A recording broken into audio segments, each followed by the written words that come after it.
Hello, ISPA family, and welcome to Heart of the Matter, a series which brings together luminaries from a variety of fields and backgrounds for in-depth conversations intended to spark thought, discussion, and inspiration for the spa industry and beyond. I'm Patrick Huey, your ISPA board chairman, and this will be a space where we can talk candidly about big ideas and issues that matter to us, not only as spa professionals, but also, more importantly, as human beings. Luckily for all of us today, we get to share this very special space with a very special human being, New York Times best-selling author, actor, and advocate. That's a lot of A's, Tembi. Me and AAA. There we go. Tembi's memoir, right here, From Scratch, was selected for Reese Witherspoon's book club in 2019. There's a little Reese symbol right there. And it's currently being made for television for Netflix by Reese's company. And also, in case you didn't realize this, Tembi happens to be a very dear friend of mine. And I am so excited for you to share in her wisdom and beauty today. So Tembi, welcome, welcome, welcome to ISPA. Oh, thank you for having me. I'm so honored to be here. One, to just be in conversation with wellness practitioners, but also be in conversation with you, my dear friend. And so I'm just honored to be invited to your program. Thank you. Well, thank you, thank you. And you know, when we began this talk about Heart of the Matter and the kind of stories we wanted to tell and who we wanted to talk to, you were the very first person who came to my mind. And I'll tell you why. You know, at the beginning of this year, our industry was on pace to have another record-setting financial year. And then March hit. It hit us all. And every plan, every budget, every expectation was out the window. And I thought about your book, From Scratch, which tells the story of how you met your husband in Italy. You fell in love, you got married and built this beautiful life together here in Southern California. You were a successful chef, you had a thriving career, you still have a thriving career as an actress in Hollywood, and then the unthinkable happened. You know, he got sick. And after a very long battle, he passed away. And you were left to pick up the pieces, not only of your life, but that of your daughter. And you supported your friends through that time with you and your family through that time with you. So you were picking up a lot of pieces for a lot of people. And what I love about this, I'm gonna keep showing the book because I love Sato. There's his picture.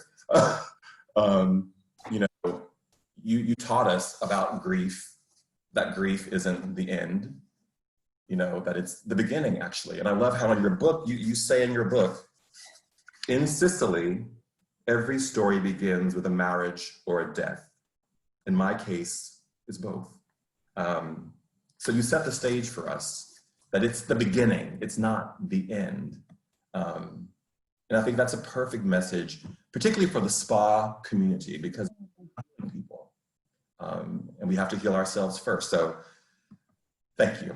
Oh, thank you for that touching introduction. I have to say right off the bat that you know, I think that people watching will pick this up really quickly, that you know, our friendship, you were one of those people who really held me up during that time, especially those first years. Well, actually throughout, you know, Sato's illness, which, you know, we can talk about what it means for people to support caregivers, but then also in the wake of his passing, as I was a new mom, and I mean, you know, a young mom, new widow, solo parent, you know, holding up everything. And I really needed to lean into that community. And you were one of those people who was there to sort of, as a pillar, to sort of be of service. And one of the ways that you know, being in the work that you do, you know, the work that you do, you were often saying, I think you could use this. You could use some, you know, you could use massage. You could use this kind of, you know,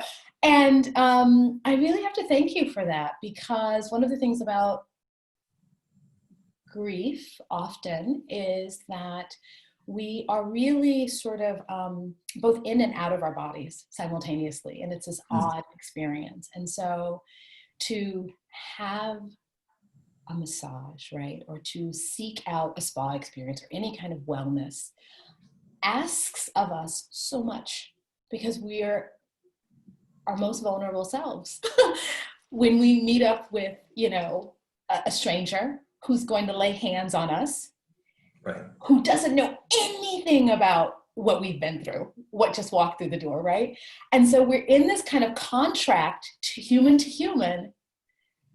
to be in care, me allowing someone to take care of me for that 90 minutes, 60 minutes, whatever, 30-minute massage, and the practitioner in contract to be of service. And that's a really delicate and sacred space to be in. And I can only say that now. I didn't know that, 8 years ago. I was just like, oh, I need a massage. Okay, sure, I'll go. Oh, okay. And, years of doing that, I realized, oh, wait, this is a really rarefied space. This is a sacred thing that's happening here that's age old, to humanity, which is being connected. So it's that human touch, I think, that there are different kinds of therapy. There's talk therapy. There's, I'm going to go shopping, but retail therapy. I have done that. I've done the talk therapy, all the therapies I've done. I've done the talk, done the retail, done the touch. I've done the wine therapy, done it all. Champagne therapy is a very nice therapy too, if you haven't done painting. that. I've done painting. I've done everything. And I know they don't know this about you, but you're a phenomenal painter. Oh, and for years, I'm like, sell me your paintings, I will buy them. And I think what I'm saying is that you are an expressive and artistic person, and you have that sensitivity to the human experience. And I think, and you tell me where your boundaries are, but I think for I'll tell you. Listen, 30+ years, I know you will, but that moment when I was sitting in my home office after we had closed our offices, and we had closed our spas and we sent people home, it must have been that moment that you felt when you understood what was happening with Sato's illness, that moment of where do we go from here and how do we move forward from this point? Yeah, so I will say, to piggyback off that or to continue it, I think that there were many moments, but I think there were two critical moments. So what you just described to me, which is your world changing, meaning we were in one lane and suddenly it's a new game, right? And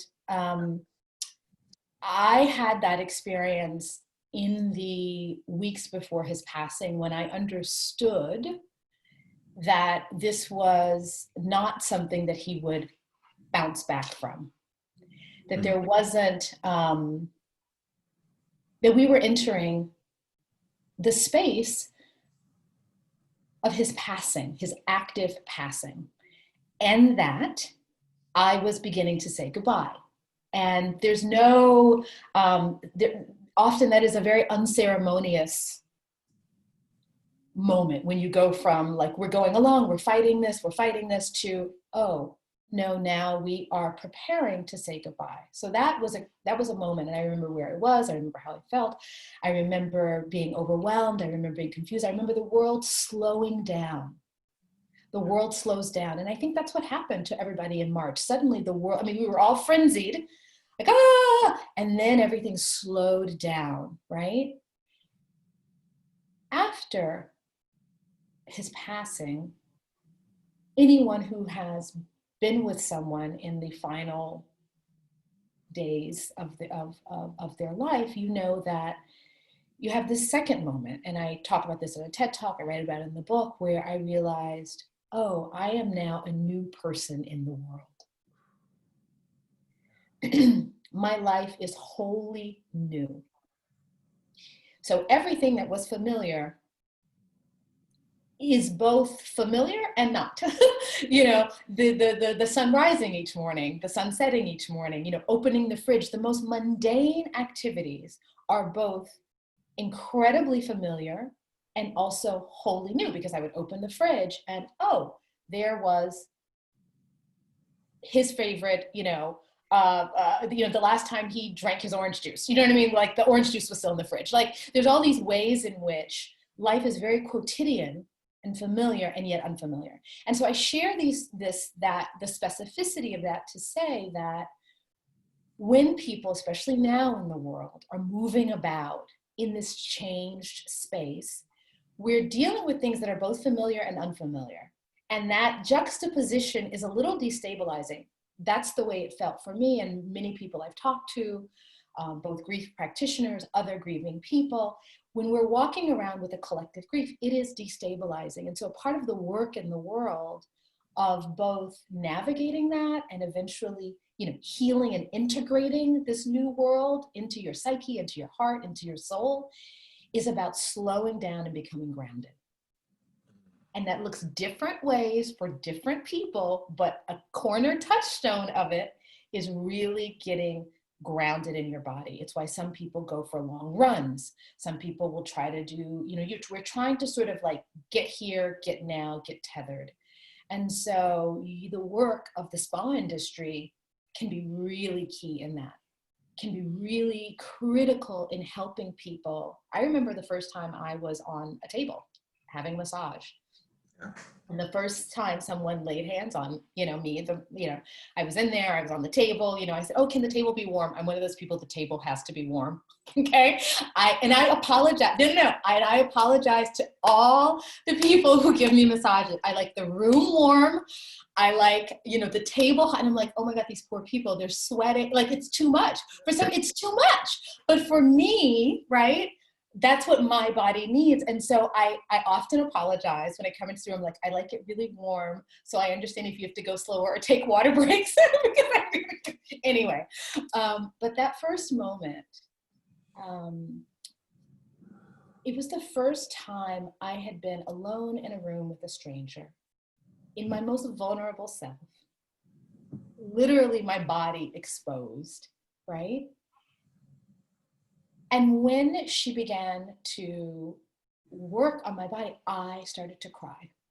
And I said to her, I have to stop. I need to just tell you this. I lost my husband. I think it may have been a month, maybe 6 weeks. And I said, and so this is the first time anyone has touched me, even in 6 weeks, let alone, in this. And I said, so just know that I'm going to cry. That's okay. Like, I don't want you to worry or freak out, and I was sort of like, and I needed to put that out there. And what she did was so incredible. Sky, wherever you are, Sky, Sky, I love Sky. She said, thank you for sharing that.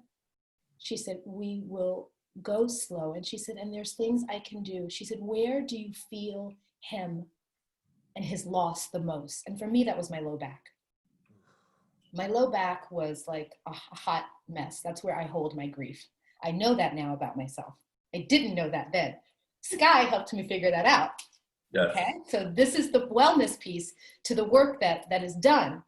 And so in addition to sort of continuing with the massage and sort of being very gentle, constantly checking in with me, in the end, she said, I want you to make sure you drink lots of water all the time. And by the way, when you're grieving, just note to the whole world, you forget to eat, you forget to drink, your sleep is disrupted. So your body is really also in another plane. You're literally dehydrated, you're literally hungry, you're literally, haven't slept. So by being reminded to take care of myself in the most basic way by having water, and her saying, here, have this water, there was such a transformational moment that day when I first had a massage.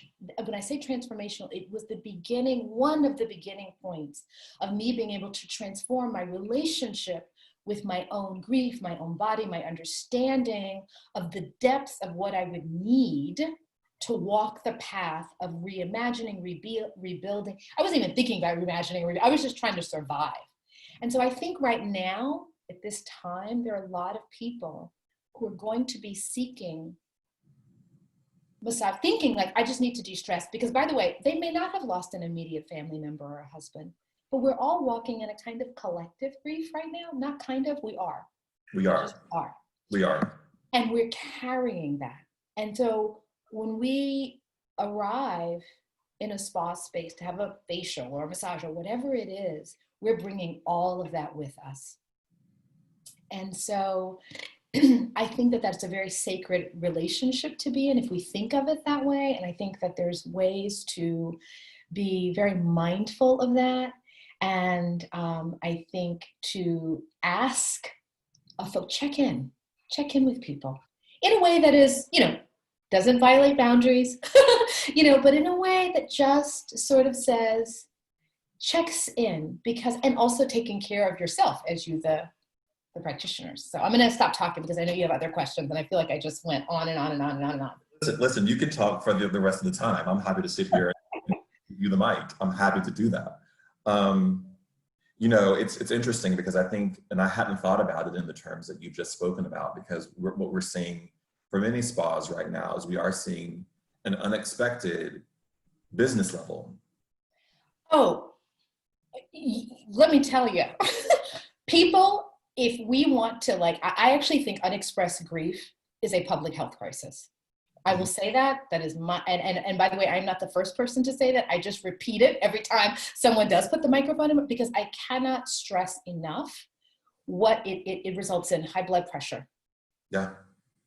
Stress. When I said, if you're not drinking water and you're not sleeping well, that's not good for, so people are feeling out of sorts. They're not feeling connected to their body. So of course they're seeking anything. They're even seeking a moment of silence and quiet and being nurtured. We don't feel nurtured right now in the world. We feel under threat by, this global pandemic. Right. And so I know. And so you're in this process with Sato passing and trying to heal yourself and work through your grief. How did you handle Zoella, who was so young at the time? She was 7, she was a baby. She's always gonna be a baby to us, but she was a baby. How are you able to navigate guiding her through her process, at the same time being truthful to what was happening to you as a human being and as a mom? Yeah, that is a long and complex process and answer. And of course, I try to write about it as eloquently as I can in the book. But I will say that if there are any grieving parents listening to this right now who are carrying both their own new nascent grief, if you will, but holding that of a child. And by the way, that might be an aunt, an uncle, a guardian, a grandparent, a family friend. But to hold space for a child who is grieving is to do your work and then also do the work of that child. Because what happens often is that, and I will say in my direct experience, that the days that I might be kind of just head above water, okay, today I think I'm okay. I can get through today, right? Often that would be a day that maybe my daughter might be having a really hard day. And so, there's this sense that often we have to understand that each of us can be in different moments at different times. So I had to really do a lot of work to be present for her, to make sure that she was able to talk about what she needed to talk about openly. I tried my best to invite the people in our extended family and our immediate family to check in with her and allow space for her to talk through what she needed. We did lots of, children really don't do talk therapy so well, but there is something called play therapy. Right? And dance therapy. So it's a lot of work to be a grieving parent. But it was also the thing that was my salvation in a lot of ways, because when I couldn't show up for me, right? Because all I wanted to do was put the covers under the bed. Put my head under the covers in the bed. What I could do And what I felt called to do was I prioritized her needs over mine.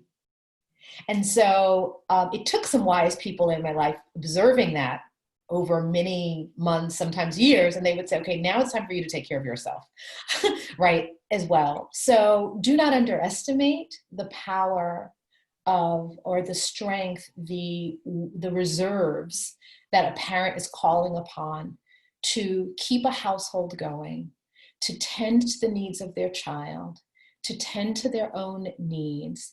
And it takes a community. And so, you know, when if anyone, you know, listening today has a client come in and they say they're a parent and you know they're grieving, know that they're also holding the grief of maybe at least one other person, if not 2, 3, 4 others, right? And that's a really it needs a lot of support. Yeah. Does that answer the? Does that sort of? It does. I mean, you know, yes, it's a Read perfect. the book. It's all there, but it's a perfect parallel for what we, you know, I want to blend that world of our lives, but we're doing that in our lives. And, you know, I don't have kids, but I'm doing it with my friends' kids. And, Absolutely. you know, and I think about what I do as a leader and what, you know, every director on this call does as a leader for their teams. You know, how we have to help navigate them, and we're all not going to be on the same page. And No. Yeah, and that's the thing is that the one thing, grief does not move in a straight line. The idea that there are 5 stages of grief, which by the way, I think that there are more than 5. There's at least a 6th one, which is anxiety. People who are grieving have an intense amount of anxiety. One of my dear friends, Claire Bidwell Smith, wrote a book called The Missing Stage of Grief, Anxiety. I suggest everybody pick it up. It is a wonderful book because it would also help to understand this time we're going in. If you are just pumping along with just some low-level anxiety right now in the world, okay, well, underneath it, the current underneath that is this thing called grief. So really understanding that, you know, is important. And so as leaders, as people in our communities, as family members, as friends, making space and really understanding that is really, really, really valuable. And to know that if you're having a good day, right, maybe look over your shoulder, extend a hand to someone else who might not be having a good day. And also know that your good day today doesn't mean tomorrow might not be a hot, holy mess. That's one of the things that grief really taught me, is that there isn't a template, and that is unique to each person, and that it does not move in a straight line. Often it's a zigzag, it's all over the place. I'm in denial one day, I'm happy the next day, you know, I'm in acceptance, then I'm out of acceptance, then I'm in anger. I mean, it is moving, and sometimes all of that can happen in an hour. I mean, in its most critical moments. And so I would just invite all of us for both to do the work for ourselves when and where we can, right? Checking in with yourself, saying, you know, this is hard. My heart goes out to anyone who is doing the very sacred work of healing and caring for other human bodies right now. Be you a nurse, a doctor, or a masseuse, or an acupuncturist, or anything, because you are, for that moment, whether you know it or not, you are holding the energy of that other person. Even if you're trying to push it away because you're like, I can't, I gotta just keep my veneer, I gotta, you know, which is healthy, that can be healthy. Yeah. But also do know that at the end of the day, decompress, because you're holding a lot. And how, the interesting thing about your book is that you accomplish something in the book that's very complicated from just a technical standpoint, and that's time jumping and, you know, places, different countries, and you're moving back and forth. But I think what's really interesting about the book is that when I first read the book, you sent me the galley of the book, and I literally was so nervous about you reading this book, by the way. You don't understand, because you're an avid reader. You're a brilliant writer, and I was like, oh my gosh, we've known each other for forever. If he reads this book, who the heck, you know? So I have to say, I was waiting by the phone for your texts. And thank you for sending them to me as you were reading along, because it helped me. But I remember reading the book, and like, what's so brilliant about the book is that you start pretty early in. We drop into the room with you. Mm-hmm. act like your sister comes in and, you know, we know that Sato's passing. And I couldn't read it. I just couldn't read it. So I'm not gonna cry, but I couldn't read it. I was like, I need this destroyed on a Saturday afternoon in California. But the brilliance of your book is that we don't stop there. It's the beginning. And through those 3 summers that we cover with you and Zoella and Sato's mom, is that in Sicily, you start to heal. And I love that because in the time that's the world is so real. Like, I feel like I'm pressing my hands against, you know, like letters on a page that are raised. Like, I feel like I'm just pressing my hands on that all the time. But your book lets us know that there is hope, that there is a way through this that's redemptive. And, you know, your story beyond this is so fantastic and beautiful. You can share as much as you would like to share about that. But there's a way through, and your book talks about that. Well, thank you for reminding me of, I guess, the way in which I really wanted with intentionality to write about, as I said before, grief is not linear. And one of the things about a grieving person is that your understanding of time shifts. Meaning you're going along in the present, you hear a song, suddenly you're flashback to the first time you met your beloved, or that moment you were in the kitchen with, I mean, literally, like, you're both in the present and you're in the past, and you're uncertain of your future. So and I wanted, as a writer, because that was one of the things that struck me. This was my first deep, I'd lost my grandparents, but I'd lost dear friends, but I had certainly not lost a husband, lover, father of my child, best friend. I mean, that was, you know, the kind of monumental loss that I thought, if I can't sort of make sense of my world right now, other people have walked this path too. What have they done? I wanted to write a book that could explain to people, or somehow share with people, or invite them into that, with the knowledge that we can move through it. Because one of the things about writing a memoir is that the fact that it's in a book now means the person has lived through it enough, processed it enough, made sense of it enough to be able to look back and therefore write about it. And so that hopefulness, you know, one of the things, and you know this about me, I am nothing if not, like, let's just cut to the chase. Like, let's just get in there. You know, I rarely sort of, you know, float in the frothy space. I mean, I do, but sometimes I don't. So I wanted, as a writer, to sort of take the reader right there and let them know, this is what we're doing in this book. But also, we're also doing love and joy and food and motherhood and travel. We're doing all of it because all of it is life. Life is never one thing or the other.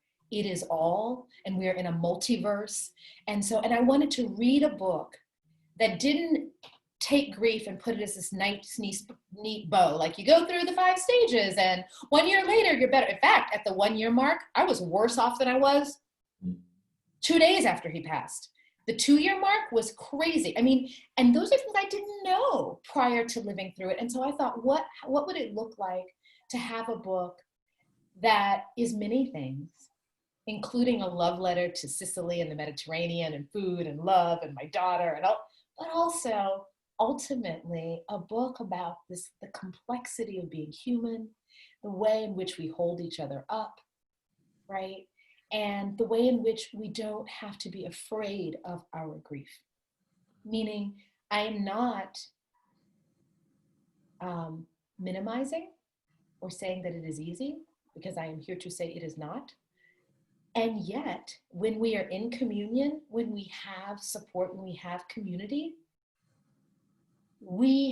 I found such deep, strangely enough, it's going to sound counterintuitive, love, joy, a more spaciousness of living by allowing myself to grieve. I was able to experience life in a whole new way. And that is the gift of the love, and that is the potential gift of allowing yourself to really feel, experience, live your loss. But also for everybody around us, when we see someone doing that, I looked for people who were really great models for that in the world. They were my grandmothers, one of my grandmothers who lost someone early, but it was also other women I knew, and there were men, people, I thought, who are the people in the world who have walked this path, and how have they done it? And so, I hope that my book will get added to that list, because I think it's just work that's needed in the world. Wow.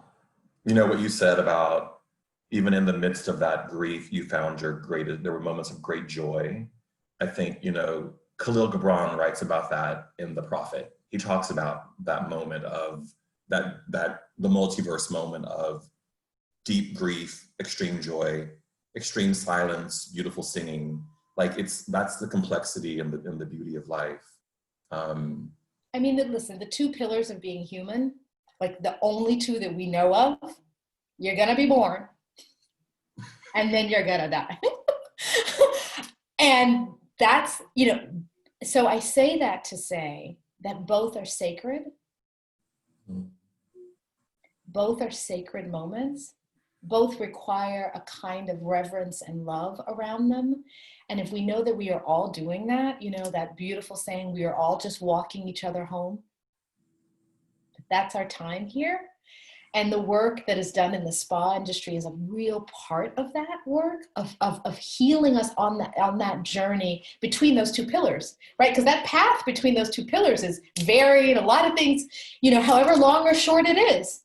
Yeah. You have 100-year life. If you have a short lifespan, the point is that time in between is the space that we all get to dance together, to be together, to honor each other, to love each other, to raise each other up.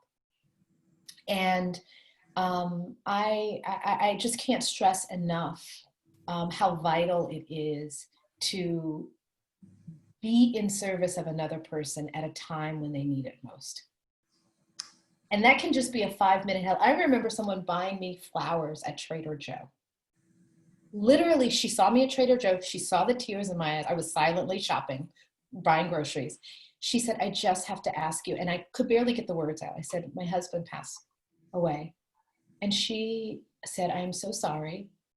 And then I'm at the checkout, she went on about her shopping. It must have stayed with her. I'm at the checkout, and now she says, here, just take these home. I want to give you something beautiful today. Random act of kindness, human connection, honoring what she saw. And I try to do versions of that in my own day-to-day. Maybe we all could do that, right? I felt seen by someone I never knew, never met. I, may never see her again, probably won't. And yet she stays with me. Because that act was galvanizing. It was a galvanizing act of humanity. It made me say, I'm not alone. I am valued. I am cared for, even by people I don't know and may never see again.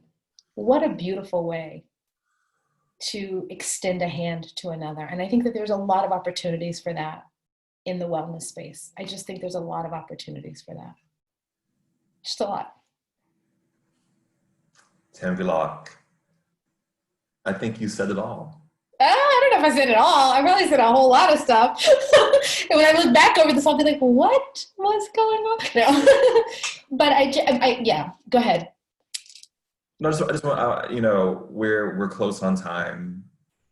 I just want to ask you one last question. You kind of already answered it, but I ask the people who honor us with their presence, what in this time do you think is the lesson? I think we're going to be processing and navigating and deepening our awareness of what these lessons are right now for a long time to come. But today, for this moment, for Yes. this call, I can say that we are in a moment of having to stand in a great unknown. And in that great unknown, still keep our hearts open, honor our fellow human beings, lead with deep compassion for both ourselves and for another human being. And that work sometimes can feel overwhelming, the scale of it, but if we scale it down to just you and the person who's opposite you, and just do it there continually, that is the work today. And someone very wise and a dear friend to me, she said, this is also a time of surrender. And I will say, surrender doesn't mean giving up. Surrender sometimes means, and often can mean, just surrendering to what is. And I can say that when people get on your table for that moment at getting a massage, they are surrendering all of who they are, all of their vulnerabilities to that moment. And they are saying, I am here right now. Please care for me. Please take care of me. Please hold me. Please be gentle. Please know that I am a living, complex human who's going to walk out into the world and still try to be there for everyone else. And yet, for right now, when it's just the two of us, you putting hands on my face, my nails,